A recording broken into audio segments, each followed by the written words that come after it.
സുഡാപ്പികളോട് പറയാനുള്ളത് ഇത്രയേ ഉള്ളൂ. നിന്റെയൊക്കെ ഉള്ളിലെ മതഭ്രാന്ത് എല്ലാവർക്കും അറിയാം. ഓപ്പറേഷൻ സിന്ദൂർ കണ്ടല്ലോ അല്ലേ?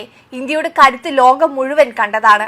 അങ്ങനെയുള്ള ഒരു രാജ്യത്തിന്റെ അകത്ത് മതഭ്രാന്തുമായി ഇറങ്ങിയാൽ നിനക്കൊന്നും സ്വപ്നത്തിൽ പോലും ചിന്തിക്കാൻ പറ്റാത്ത തിരിച്ചടിയാകും കിട്ടുക. ഇതിനു മുമ്പ് കേരളത്തിൽ ഇതുപോലെ മതഭ്രാന്തുമായി ഇറങ്ങിയവരുടെ അവസ്ഥ അറിയാമല്ലോ. മര്യാദയ്ക്ക് ജീവിച്ചാൽ ഇന്ത്യ പോലെ ഇത്രയും സുന്ദരമായ രാജ്യം വേറെ ലോകത്തില്ല. എല്ലാവർക്കും അവരവരുടെ വിശ്വാസങ്ങൾക്കും പ്രത്യയശാസ്ത്രങ്ങൾക്കും അനുസരിച്ച് ജീവിക്കാം. രാഷ്ട്രീയ നിരീക്ഷകൻ ജിതിൻ കെ ജേക്കബിന്റെ വാക്കുകളാണിത്. തന്റെ ഫേസ്ബുക്ക് പോസ്റ്റിലൂടെ സുഡാപ്പികളെ വാരി അലക്കുകയായിരുന്നു അദ്ദേഹം. രാജ്യത്തിനുള്ളിൽ നിന്ന് രാജ്യത്തിനെതിരെ വെല്ലുവിളി ഉയർത്തുന്ന ഇവർ നേരിടാൻ പോകുന്നത് വമ്പൻ തിരിച്ചടിയായിരിക്കും എന്ന മുന്നറിയിപ്പാണ് അദ്ദേഹം നൽകിയിരിക്കുന്നത്.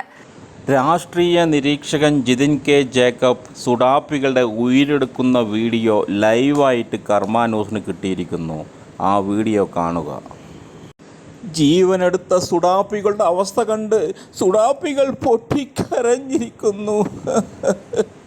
മാപ്പ് തരൂ ഏമാനെ, മാപ്പ് തരൂ എന്ന് പറഞ്ഞുകൊണ്ട് സുഡാപ്പികൾ കൂട്ടത്തോട് ജിതിൻ ജേക്കബിൻ്റെ കാൽക്കൽ വീണിരിക്കുന്നു.